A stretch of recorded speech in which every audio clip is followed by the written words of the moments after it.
It is not something that I'm insensitive to or just don't understand. I've lived poverty. I've lived leftism and liberalism to the T. I get it. But here's what happened.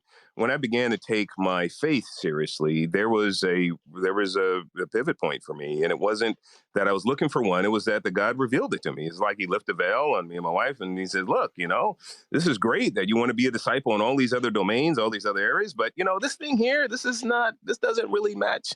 And trust me, I was not looking for that. This was a surprise.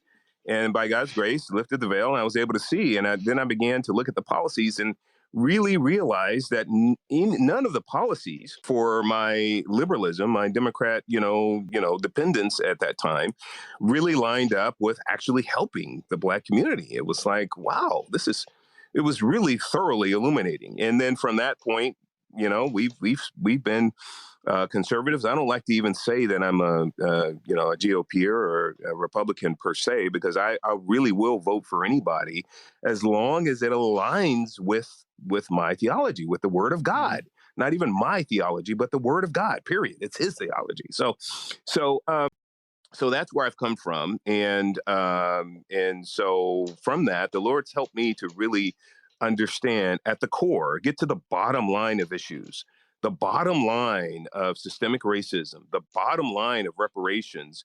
There is a particular entity that we can hold accountable. No one wants to address that issue, and it's because that particular entity actually has captivated the hearts and the minds of so many people. And we now hold that entity above the Word of God in most cases. The Democrat Party is the new religion.